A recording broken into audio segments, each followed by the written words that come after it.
Welcome to another episode of Halfway to Nowhere, the original small batch, handcrafted, artisanal podcast about nothing in particular.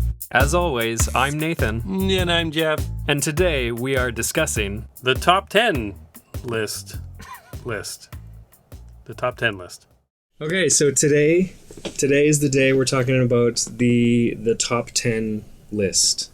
The phenomenon of creating and maintaining, of narrowing your life down into 10 specific things. Yeah. Be it in music, movies, food choice. It doesn't matter. Like, it's just narrowing down your specific tastes into the perfect top 10. And I thought I'd kick it off with a good quote, which I feel like kind of represents the idea behind it. And it's from High Fidelity, which is written by Nick Hornby. And he's just, if anybody understands the importance of popular culture, especially to men like us, he does. He gets it. Really? I think so. Yeah. Okay. And the quote is, what really matters is what you like, not what you are like. Books, records, films, these things matter. Call me shallow, it's the fucking truth. It's true, right? Like, do you ever, when you meet someone, you'll be talking to them. Yeah. And you sort of find out whether or not you're going to like the person by what they like. Oh, yeah. Yeah. Absolutely. It's like the pop culture equivalent of two dogs sniffing each other's butts. Right. It totally is. Okay, let me get a sniff. Yeah? Yeah. Okay. Reservoir Dogs, huh? Yeah. That's interesting. Yeah. I've made friendships over just knowing a line of dialogue from a film. Really? Like instant friendships. Yeah. Yeah. It's a weird thing. And I mean, we'll probably get into it a little bit more, but it definitely does seem to, at least in my experience, I don't know about you, but it definitely seems to be something that is weighted more towards men than it is women. Like, I don't have a lot of... I don't think I've ever heard a woman say, like, what's your top 10 favorite chick flicks? Right. Or movies or music or whatever. I never actually hear them talking about lists. Yeah. I mean, my girlfriend and I were huge, pop culture nerds, so we have our lists. Yeah. But, for the most part, she's, a bit unique in that regard. I don't have too many girlfriends who have these lists kicking around, whereas a lot of guys I know, they're just like, oh yeah, I know what my top 10 movies are. So when we talked about doing this, yeah. I realized I don't have any top 10 lists. Right. What does that say about me? Well, I don't know. That's a good question, actually. I find the idea of, while I like them, and I'll read them all the time. Yeah. Because I really want to see like how people have like condensed everything down to 10. Yeah. Or whatever the number is. Yeah. I can't. It creates anxiety in me. Why does it make you anxious? Because there's too many things. There's too many things, and it's really hard to say, here's the 10 that are the best, because I know I'm going to leave something out. Yeah. And I'm going to get judged for it. Yeah. And that's why a really good, well-honed top 10 list that you can confidently say, these are my picks. That's a really big thing, because you've whittled out tons of really good stuff. Okay, which brings up another point. Yeah. I don't put a lot of time into most things. That's true. I like to just there it is, then this. Yes. As most people, if this is not the first podcast we put out there, and anyone's heard any of the other ones, they know that I'll just form an opinion without anything to back it up. That's right. I'm becoming very ashamed of. But no, man, you just got to go with it. But you are someone who will sit down and hone a list. I'll spend a week. I got the ADDs. I'll do it for 5 minutes and then I'll just be watching TV. Right. Yeah. That's done. Move on to the next thing. I'm gonna draw a cartoon. Yeah. So I don't really think too much about it. But because we were doing this, I wanted to spend some time with it, and it's hard. It's hard, right? And the one of the first questions I run up against, and we can talk about it, is what's the list for? Because you can't just say top 10 movies. Right. It has to be what are the top best movies, in my opinion? Right. Or what are the top movies that I will always watch, because sometimes those aren't they're different things. The same thing. Yeah, exactly. Yeah. The type of list has to be very specific. Yeah. You can't make it too open-ended. Yeah. And because you could make a top 10 genre list, like top 10 horror movies or top 10 sci-fi movies or top 10 romantic comedies or whatever. Yeah. So when we do usually the top 10 like all time is it's either what are the ones that are like my desert island picks that I would always return to and always enjoy watching. Yeah. Or what are the ones that I personally feel are the best films. Yeah. So you said that you've become friends with people because you guys share a knowledge of a line in a movie. Yeah. Have you ever heard someone's top 10 list and decided not to be friends with them anymore? Never with a top 10 list, but I have I've definitely had that internal like, oh wow, you really like that, hey? Yeah. Yeah, I've had that moment where it's like, I don't know. Like, what are the things that if someone expresses, it could be anything. Yeah. That once they express a preference for, you're like, okay. Okay, so definitely music is a big one. Really? Yeah, more so than movies for whatever reason. But with music, if they're into certain genres of music, I know that we're probably not going to ever be friends. So I know there's a guy here who's not me. Yeah. It is not fucking me. Right. Who I'll go by his desk and he'll be playing country. Yeah. And I don't mean like Waylon Jennings and Johnny Cash. Johnny Cash is good country. I mean like Rascal Flatts and I don't even know who. Like new country. Yes, new country. Things. Unabashedly just enjoying that. Yeah, and there is absolutely nothing wrong with that. Okay, but can you be are you going to be friends with that guy? No? No. Are we just picking on country music? Because that seems like the easy one. But what's another genre that you're like... Okay, so like top 40... what's your top 40? Rap R&B? Yeah. Like club songs? Drake. Like, if anybody's listening to Drake, I apologize. I know there's a lot of people who are listening to Drake out there. But that Hotline Bling song, I would fucking murder somebody. Never heard if they play. Really? No. You should go and listen to it. No, I avoid the radio. Yeah. Yeah. So that music for sure. But I have a friend. I have a good friend. Yeah. Who we were in his car one time, and he put on the most atrocious mix of it was like Tony Braxton, Boyz II Men. It was all R&B from the 90s. Yeah.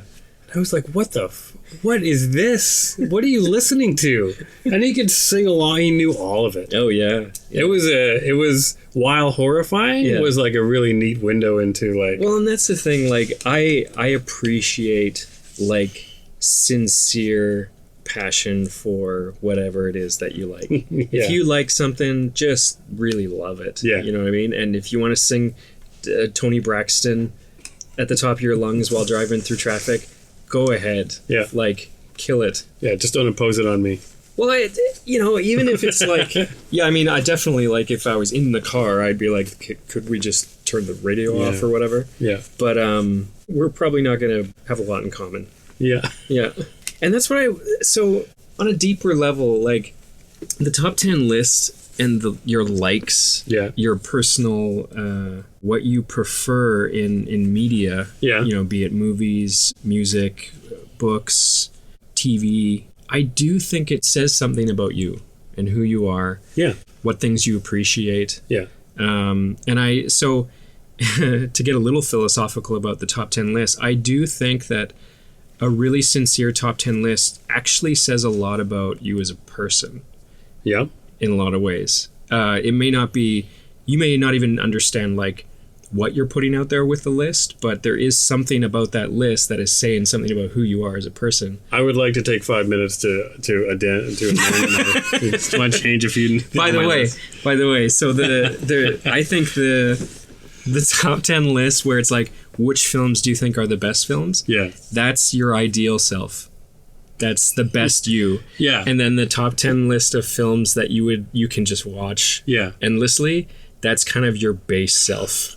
Oh, I guarantee, like, the top 10 lists that I think are the best films, I probably haven't watched half of the ones that I would pick. Right. Or maybe I've watched half of them. It's too boring. But it's a great movie, I hear. You can't put it on your list if you haven't watched it front to back. Oh, well, that narrows it down. I did this list, my top 10 movies. I did it. And you're right. It does say something about me. And I was looking at it thinking, oh, I'm pretty shallow, hey? Right. Like, I'm much more pop culture than I thought I was. Yeah. Or am comfortable You thought with. you were kind of like an intellectual. I thought I was way cooler than the movies I like. Right. I'm not. No. Not at all. No. No. I think we like to think we are those people. Yeah. Especially a couple aging hipsters. Which means I don't even want to touch the music one right now. No. I need a few days. You need a little bit of ramp up time for that. I need to start listening and trying to get into other forms of music that are cooler. And you know what? Like, I think that on some level, like you say, you don't generally keep these lists. Yeah. I do all the time. I'm fucking 40 years old and I have a constant ongoing top 10 list. Really? Yeah. So I think I'm probably the extreme. Give me your top 3 video games. Go. Top 3 video games. Zelda's Majora's Mask. Mm-hmm. Probably Journey, the indie game. Mm-hmm. And I'm probably going to go with Last of Us. Do you ever hear someone's top 10 list and not trust it at all? Not trust it? Like nah, you're just... Like, you're not into that. This is a fake list? Yeah, you're just trying, because like you're saying, it does say something about you. I think you can sniff out a fake list. Yeah. Yeah. Like, hang on. Back up a second. Wait, Schindler's List? Really? Yeah. Yeah. Good popcorn flick. Yeah. You're watching that all the time? Yeah. Really liking that one? Yeah. Yeah. It's a knee slapper. Oh, for sure. Yeah. I haven't met too many fakers when it comes to top 10 lists. Really? Yeah. Have you? No, I haven't discussed it too much with people, but I feel like it's something that maybe it's I'm just saying that because it's something I would probably do. Right. Do you feel Yeah. But when you hear this one, you'll know this is not, I'm not trying to be cooler than I am. No, this is an honest list. Yeah. Sadly. Yeah. Yeah. But yeah, so like I've lived with the top 10 list idea since I think I was probably into anything, really, like music and any media, really. I couldn't tell you where the idea came from, like who first introduced me to like, you have to make a list. What? I have to... This is something about how your brain works, hey? Maybe. I have to really like categorize things and keep them... You like to know, we were talking about this the other day, you like to know all the things. I do. You need all the bits of information before you can proceed. Yeah. And the list is a nice way of like understanding. I think so. Everything. And I need a general sense. Yeah. I'm like the guy, I took this management course once. Yeah. Where they broke down the ways that people process information. Yeah. And there are the people like you who need to know everything. Yeah. And understand their part in it. Yeah. And then there's people like me. There's a few other types, but who cares about them? No, yeah, for sure. But like me, who I just kind of like, I want a feeling of things. Give me a general sense of it. Yeah. And I can just start. Yeah. And we'll figure it out as we go. Yeah. I prefer that. I prefer just getting going. I lead with my head, you lead with your heart. Right? Yeah. Yeah. That makes it sound better. It really does. It sounds smarter than I am. Yeah. But my list, like when I think about doing a top 10 list, I have this broad idea of, I don't know, I like what do I like right now, or kind of this and that. Yeah. And there's only it just washes out for me. Yeah. So when I start having to pigeonhole it into 10 slots, right, I get anxiety. Right. It's hard. The other thing I noticed, I did the exercise with the movies. Yeah. It's funny how narrow, like you can see how narrow your tastes are. Right. Like there's probably 4 directors on my top 10 list. Right. I was like, really? I just like all the things they do? That's interesting. Yeah. Yeah, we'll have to, we will get into like why it is specifically those things. Yeah. When you created your list at the very beginning, were there like the first 3 or 4 you're like, boom, boom, boom, because I know these ones are 100% in my list? No, or was it just like hard from the get-go? This is the other reason why I find top 10 lists hard. Because I got like mine got hard near the end. Really? There was like I would say the top 5 or 6, easy peasy. I know these ones are like definitely they will always be in the list. Yeah. Like unless there's a natural disaster. Yeah. And you know. Well, I think those ones are probably the easiest ones to come up with, right? Because they're just like top of mind. Then you get down into like, well, yeah. When you got like, geez, I need 2 more. when you got like 3 movies fighting for the last spot, yes, that's when it gets really hard, and they're all like awesome. Yeah, this one or this one. Yeah, and then it becomes a real in the moment thing. Yeah. You know, related to that, like my list is constantly changing. Really, and it's constantly changing based off of who I am at that time. Mm-hmm. It's like, what do I feel the most, or what am I interested in? So what do you do then? What happens? Do you take the number 10 and it falls off the list? No, I go right from square one. Oh, you just scrap the whole thing? Like I'll start with that original 10, and I'll do a check to see if any of them don't really feel like they should be there anymore, and usually 3 or 4 of them drop out. 3 or 4? Yeah. I've done things where like whole genres of music have just gone away. Yeah. Like when I went through a divorce, I was like, I think for like a year, I noticed on my iPod at the time. Yes. It was like everything was morose and sad. Oh yeah. All the music was sad. I remember that phase. And I went, the hell is this? And then I just went around just finding like the happiest music I could possibly find. Yeah. And I had friends like sourcing happy music for me. Nice. I just purged everything. Yeah. Starting fresh. And that's related to where you are in life, right? Totally. It totally is. Yeah. Like when I was in my like early 20s or maybe late teens, the movie The Crow was untouchable. It was like #1 spot. Never saw it. For like 5 years, the better part of 5 years. Really? Because it was dark.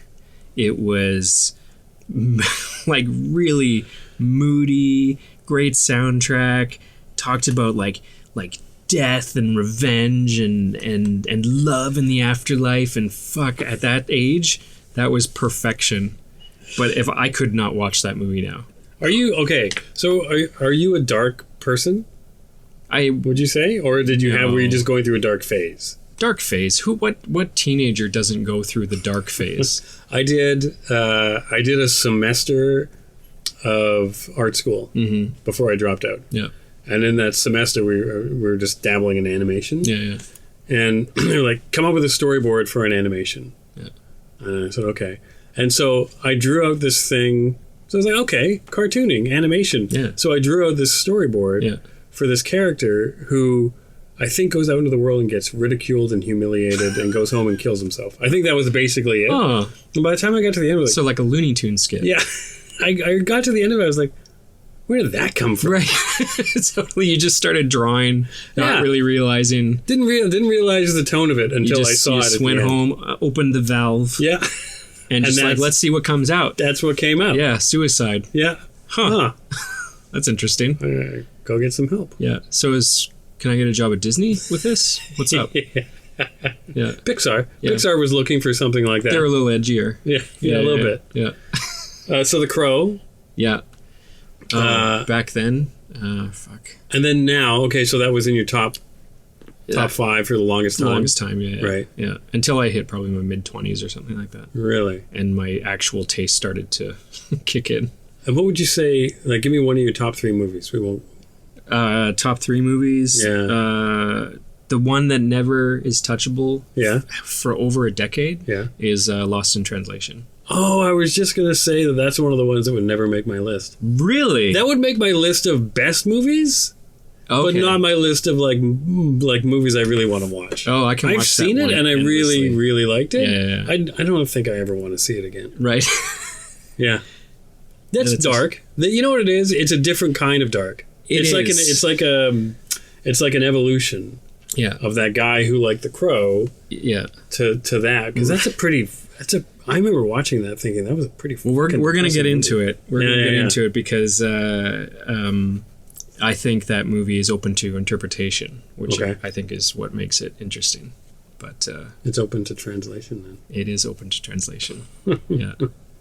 I think in the when you meet people, Yeah. and you know, as we say, you sign a social contract with someone when you meet them, Yeah. right? For interactions. Yeah.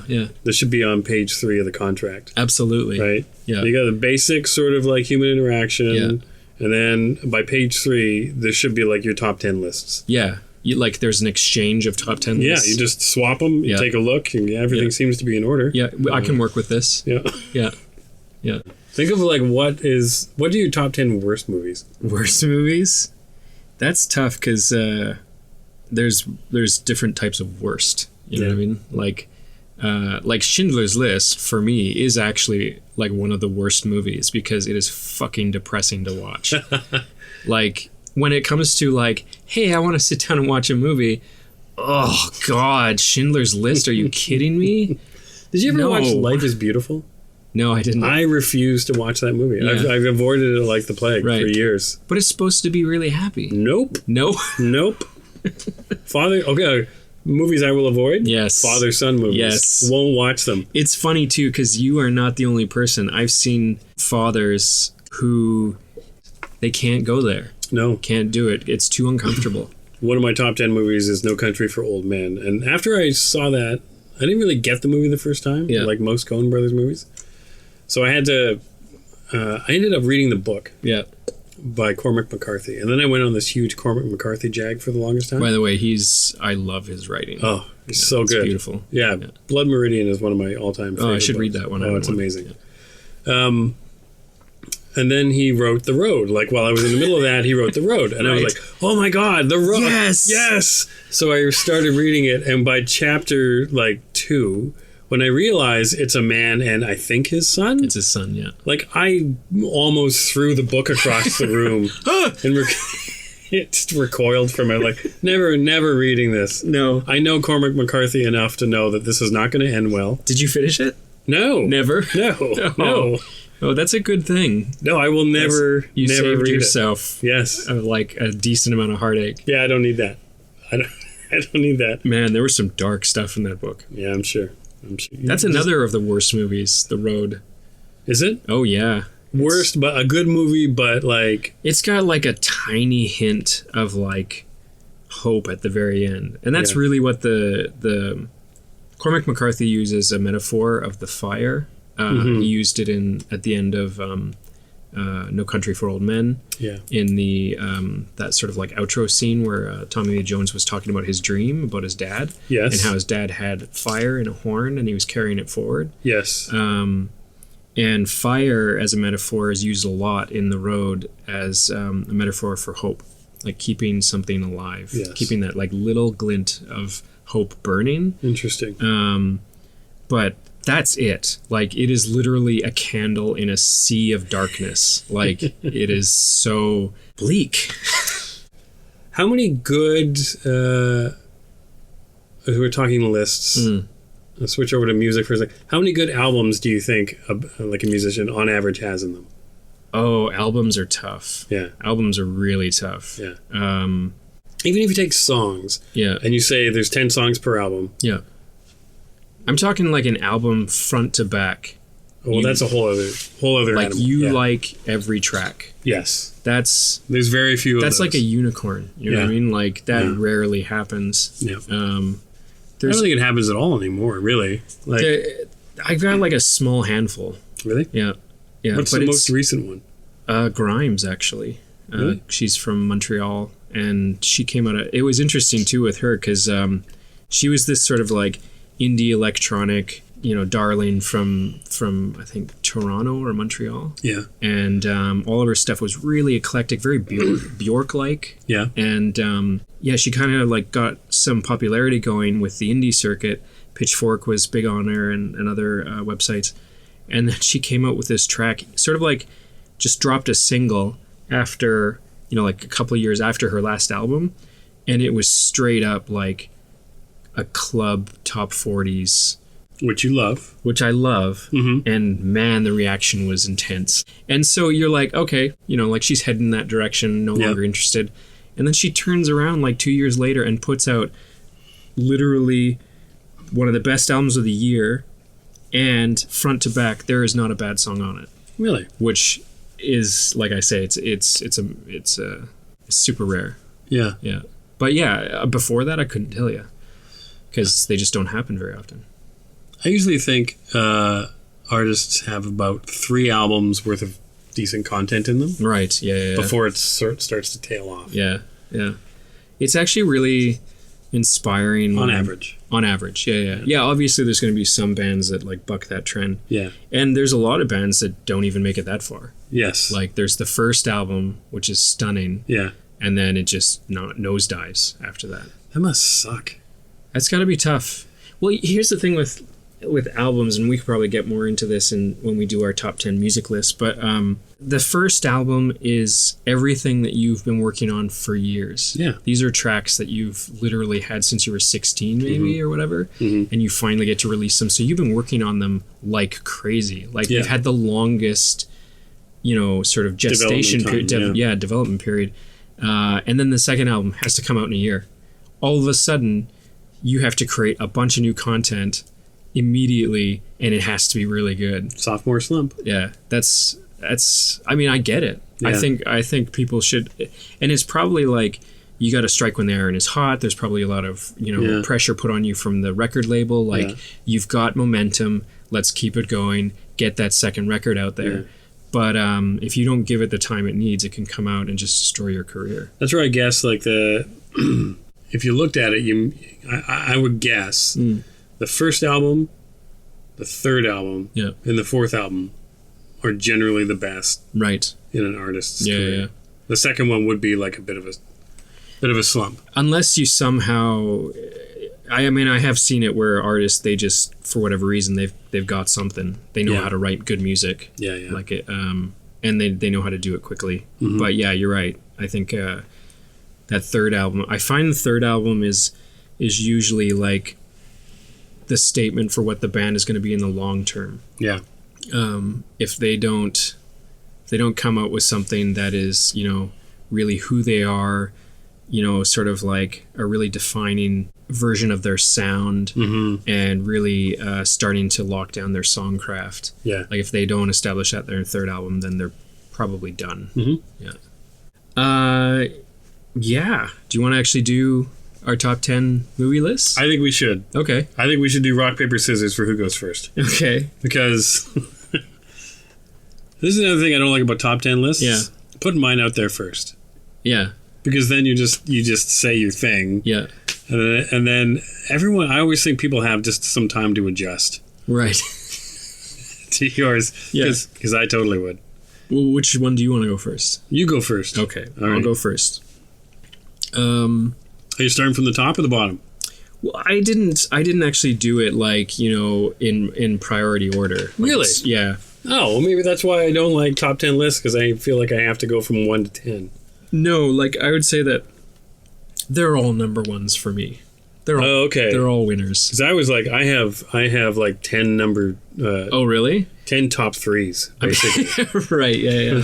I mean, that's a whole other level. Yeah. That you can definitely go to actually like order them from 10 to 1. That's where the stress comes in, because it's like this one, and at every number you got to go, okay, this one or this one. Yeah. All right, you pitch that one. Now that one's just gone. So you actually did that? A little bit. That's okay. Then you did better than I did. Yeah. And then I gave up on it, and then I just went with, no, I just got a bunch of top threes. Yeah, that's fine. Yeah, that's fine. Right. Mine are in no particular order. All right. If you say Kurosawa anything, this podcast is over. I have never, and I'm like a film buff, and I've never watched any of Kurosawa's stuff. I watched one Kurosawa movie because I'm an art director, and I think I'm supposed to. You should, yeah. It's fucking boring. Yeah. Super boring. There's a lot of that, like, seminal content that you like. You're supposed to be. Yeah. Like Citizen Kane, I went back and I was like, you know what? I'm going to fucking work my way through the American Film Institute's top 100 films. Yeah. I'm going to do that because I'm a film guy. How far did you get? 5? Yeah. Like maybe. Which ones? Citizen Kane. Maybe I love Citizen Kane. Okay. It is a great movie for its time. No, it's actually really good. No. Yeah. No. Yeah. It is, though. Is it on your list? No. Yeah. No, it's on my top 10 best movies list. Okay. I'm not watching that thing. Right. Why But, not? It's really long. Oh. Do you ever watch movies from like 10, 15 years ago? Yeah. And you just think, this is the slowest movie in the world. They're boring. Any movie made in the 90s, generally speaking, the editing is so slow. We watched Boys in the Hood a little while ago. Right, yeah. And I was like, oh, Boys in the Hood, this is going to be amazing. Yeah. We watched it, bored to death. I remember watching it when it came out, and it was so raw and scary. Yeah. And then we watched it like a few months ago. It was like one kid who dies. Yeah. They shot one guy. It's interesting that you're much older than I am. I'm so fucking old. No, but you are slightly older than I am. Yeah. And if anything, you would think that I'd be the one who would be more like ADD about stuff, right? No, I'm just really cool. You're just really cool. Yeah. You're like a millennial, man. Yeah. I do. God, if I ever dress like a millennial, just shoot me on site. Yeah. Yeah. Done. Okay. Social contract signed. Top 10 list. But no, like I actually really enjoy really slow pacing if it actually is for a purpose. Yes. Like there's some really slow pacing in The Shining. Absolutely love it. Yes. It creates a sense of unease, right? Yeah. Really slow pacing in 2001, which I think turns a lot of people off. Like there is some really fucking That's funny because you just shots. named 2 Kubrick movies. Yeah, that's true. That's him. Yeah, he does. He uses pacing masterfully to create a really unsettling. Do you know who else does? Who? Tarantino. Yeah. Does some great things with pacing in terms of like slowing it down, like extending scenes. Yeah. The speech in Inglourious Bastards in the hut in the French village. Yes.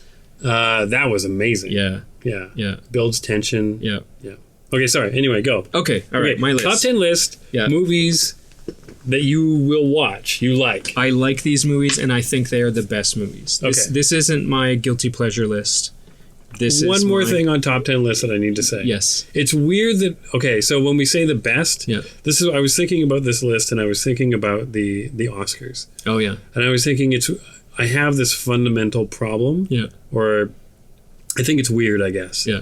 That we call something the best when it's a piece of art. Right. It's weird. There is no best. It's you take a piece of art and you put it into a competition against another piece of art. Yeah, because and you say it's the best. Because art by definition is like 100% subjective almost. Yeah.